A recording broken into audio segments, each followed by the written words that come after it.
तो hello student, आज हम एक टॉपिक डिस्कस करेंगे, फोर्स बिटवीन टू डाइपोल।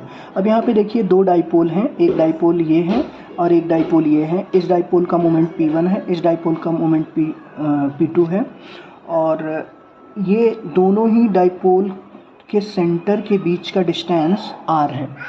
अब मान लीजिए इस डाइपोल का इलेक्ट्रिक फील्ड इस डाइपोल के ऊपर अगर मुझे निकालना है तो मैं ये कह सकता हूँ कि इस डाइपोल को पॉइंट की तरह कंसीडर करके मैं इस अगर डाइपोल का इलेक्ट्रिक फील्ड निकालूँ, इलेक्ट्रिक फील्ड E वो कितना होगा, मान लीजिए ये इसको मैं कैलकुलेट करूँ तो वो आएगा 1/4 पाई एप्सिलॉन नॉट इस डाइपोल का moment P1 divide by R cube.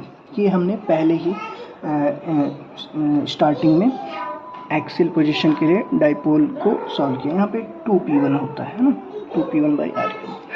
तो ये डेरिवेशन हमने पहले किया है।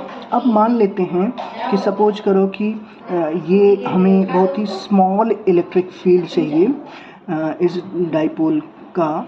तो अगर बहुत ही स्मॉल इलेक्ट्रिक फील्ड हम कंसीडर करें, मान लीजिए ये तो r डिस्टेंस के लिए था, अगर dr डिस्टेंस के लिए करना हो तो हम क्या करेंगे, हम इस इलेक्ट्रिक फील्ड का डिफरेंशिएट करेंगे। तो डिफरेंशिएट करते हैं तो dE बाई dr, अगर मैं इसका डिफरेंशिएट करता हूँ dE बाई dr तो वो कितना आएगा, वो आएगा हमारा 1/4 पाई एप्सिलॉन नॉट 2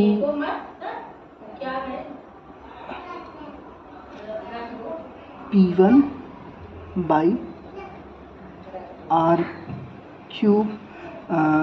यहाँ पे हम इसका डिफरेंशिएट कर रहे हैं, E की वैल्यू ये है और यहाँ पे हमने D बाई dr लगा दिया। ठीक, अब D बाई dr लगा दिया, ये ब्रैकेट में ले लेते हैं, दिस इज इनटू ब्रैकेट।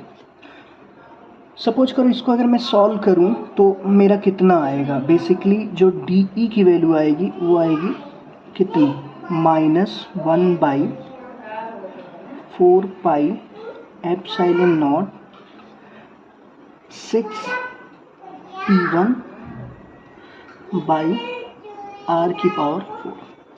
अब स्टूडेंट ये कैसे आया, ये डिफरेंशिएशन का सिंपल सा मेथड है।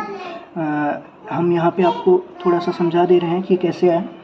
बेसिकली अगर मैं देखूँ तो dE बाई dr हमें ये R क्यूब, बाकी सब तो टर्म कांस्टेंट है, जैसे मैं इसको लिख रहा हूँ, मान लीजिए ये D बाई dr